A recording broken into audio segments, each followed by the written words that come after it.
So we've got our parallel lines cut by the transversal. We've got two angles here we're looking at. I want to notice though that angle relationship, that they're alternate exterior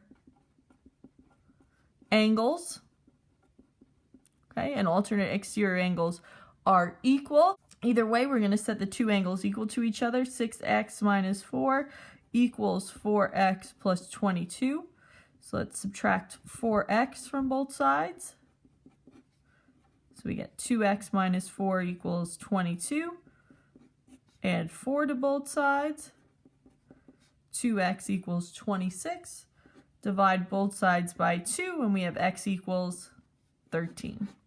Okay, so now let's go to page 10 in our booklet and take a look at simplifying imperfect squares and cube.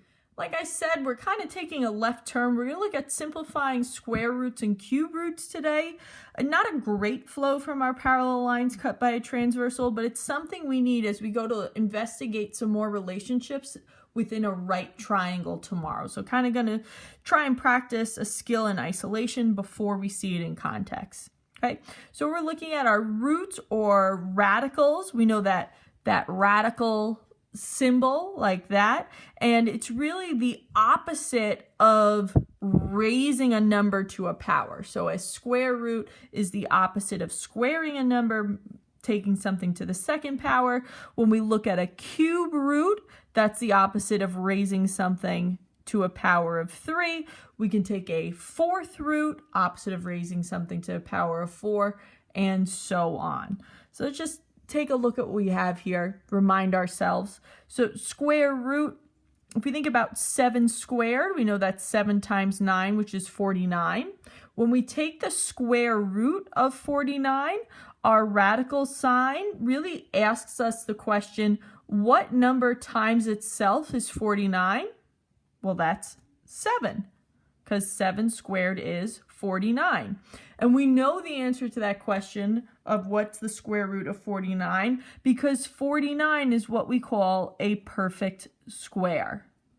And when we take the square root of a perfect square, we wind up with an integer. Okay? Similarly, we have a cube root, right? We can cube a number, 5 cubed, which means 5 times 5 times 5, which is 125. When we take the cube root, we notice there's a little itty bitty 3 there. That tells us we're taking a cube root and not a square root. So we're undoing a raising to the power of 3. And that asks us what number times itself 3 times is 125, and that would be 5. Okay, so the cube root of 125 is 5. Okay, and we get that nice integer answer because 125 is a perfect cube. And this continues on. We can also show that with a fourth root. So we're sort of thinking, what's the fourth root of 81? What number times itself 4 times is 81? That would be 3. Okay, we don't really have great vocabulary words like a perfect quad or anything for that because it's not as applicable in math. Okay, so let's go over a little bit of vocabulary with our radicals, our square roots, cube roots, and so on. This is our radical symbol or our radical sign. The number that goes underneath it, inside of it, is called our radicand. Okay. The number that goes on the outside, which is shown here as an n, is called our index. If we have a cube root, that's where we're going to see an index of 3. If there's no number there, no n, it's an assumed index of 2, but we don't show it. We just see that regular square root sign, like when we took the square root of 49, that really had an index of 2, but we don't show it. Any sort of larger written number to the left of our radical sign is a coefficient, the same way in which we have a coefficient with a variable, that coefficient is being multiplied to our radical, to our square root. Okay, and in terms of order of operations, when simplifying a problem, square roots happen at the same step as our exponents. So we'd simplify a radical before we do our multiplication in PEMDAS. Okay, so here's a little example for us. We have 5 rad 64, or 5 times the square root of 64. 5 is our coefficient. And because there's no little index value there, I know we're doing a square root. So first thing we would do is simplify the square root of 64, which is 8. Then do 5 times 8, 40. There's your answer. There's it simplified. Okay. The next example is 10 times the cube root of 8. That should say cube root there because we see that little index of 3. The cube root of 8 is 2. 10 times 2 is 20. Okay, so just to remember, our perfect squares is the product of two equal integers, so a number times itself. We should definitely have our perfect squares memorized through 100, if not even to 15 squared, 225. Our perfect cubes are products of 3 equal integers, and that we should have memorized through 125, okay? So that 1 cubed is 1, 2 cubed is 8, 3 cubed is 27, 4 cubed is 64, 5 cubed is 125. And this is a newer topic, so we're really not going to go too far past 125. Okay? Let's go to page 11, put it into practice. You guys have up there your list of perfect squares and cubes you have to memorize. Mine didn't print out, so I wrote it down there to have as a reference as we go to simplify. So first thing we're doing is we're going to simplify each perfect square root and cube root below. So we've got square root of 9. Oh, that's one of our perfect squares. Well, what number times itself is 9? It's 3. So square root of 9 is 3. There's our answer. Okay. Now our next problem, we want to realize 5 is the coefficient. So that's really saying 5 times the square root of 81. In order of operations, we're going to do our square root first. Square root of 81 is 9. So that really makes this problem 5 times 9, which is 45. Okay. Next problem here, we have the cube root of 27, and that like sort of quick notation in Word doesn't really give the top bar of that radical sign, but no, it's there. Cube root of 27, what number times itself 3 times gives us 27? Well, I think that's 3, right? 3 times 3 is 9, times 3 is 27. So the cube root of 27 is 3. Okay.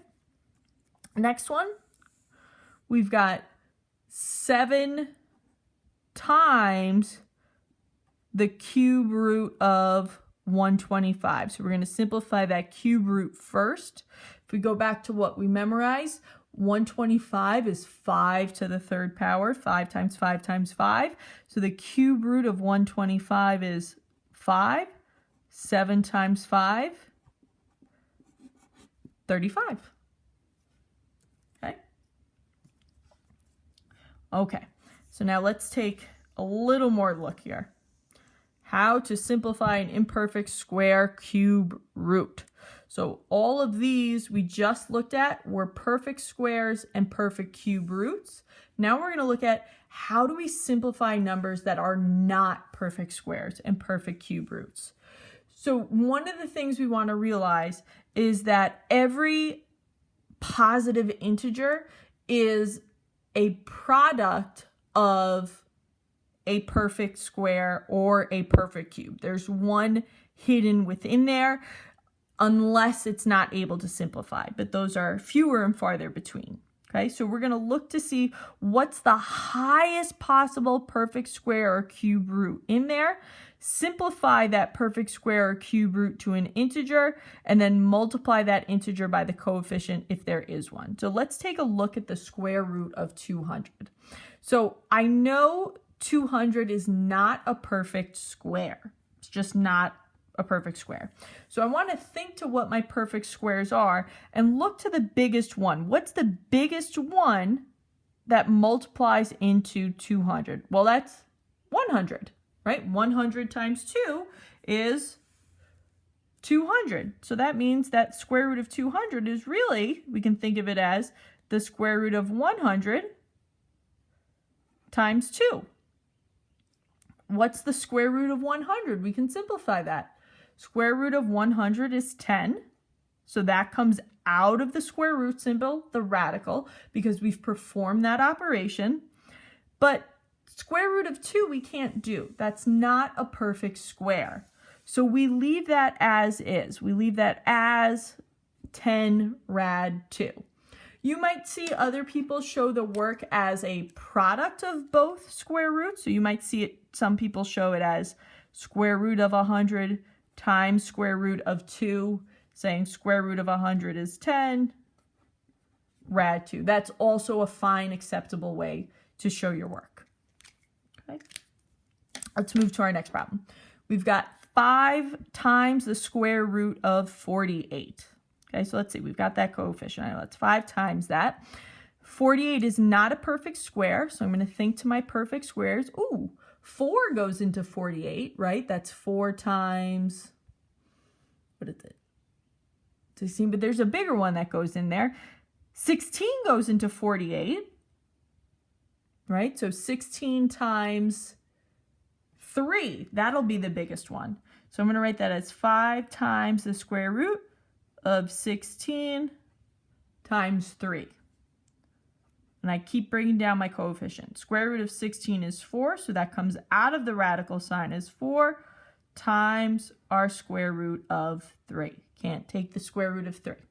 5 times 4 is 20, so we write it as 10 rad 3.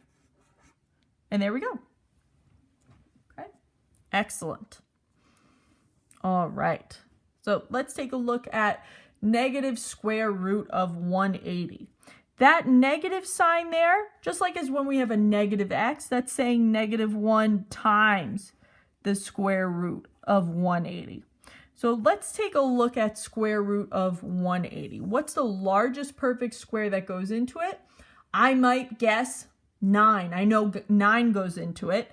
If I'm not sure if that's the biggest one, I'm going to test it out. I'm going to keep going up. Okay, so I know 180 divided by 9, that's 20. Well, let's see. What about 16?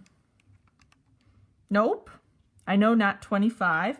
What about 36? Ooh, 36 goes in. 36 times 5. That's going to be the biggest one, right? Because 5 isn't a perfect square there, so it doesn't have any factors that are a perfect square. So I'm going to write it as negative 1 times square root of 36 times 5. Negative 1 times square root of 36 is 6, and then we've got square root of 5. So we simplify, negative 1 times 6, negative 6, rad 5. Good. Okay. Let's look at rad 21, square root of 21. So I want to think, does 21 have any factors that are perfect squares? So that would be 1, 4, 9, or 16. None of those go into square root of 21. So we have 2 options for our answers. You can just write, cannot be simplified.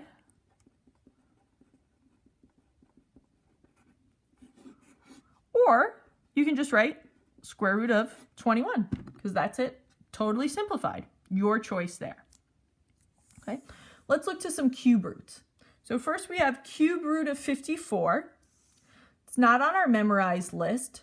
So to figure out what perfect cube is a factor, well, let's just kind of divide and see. Well, I know not 125, I know not 64, so 54 divided by 27, oh, goes in twice. That's going to be our biggest perfect cube. So we're going to split it up.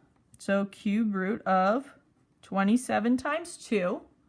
The cube root of 27 is 3. So that's going to be 3 times the cube root of 2. Now just careful as you write it, right? We've got 3, our coefficient. Draw a radical. Our little 3 is the index. and 2. And there we are. Okay. Next one, we have 4 times the cube root of 40. Okay. So cube root of 40, I'm thinking, okay, well, what perfect cube goes into 40? Well, it's going to be 8. 8 times 5. So we break it down. 4 times cube root of 8 times 5. Cube root of 8 is 2, so that comes out from the radical, and we leave it as cube root of 5. 4 times 2 is 8, so we get 8 cube root of 5. Good. Okay. Here we also have a negative coefficient, negative cube root of 192. So remember, that's negative 1 times the cube root of 192. And let's go test our perfect cubes. I'm going to guess 64. Let's see. I'll try that one. 192 divided by 64. Nice. Goes in 3 times. Okay. So that's going to be negative 1 times the cube root of 64 times 3. The cube root of 64 is 4. So we get negative 4. Cube root of 3. Good. And last one, cube root of 50. So I'm thinking factors of 50. Are any of our perfect cubes a factor of 50? Nope. So that's it. We write cannot be simplified.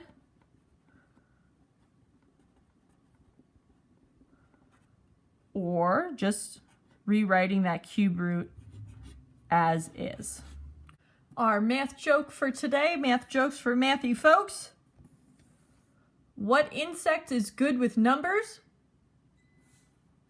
Why, it's an accountant.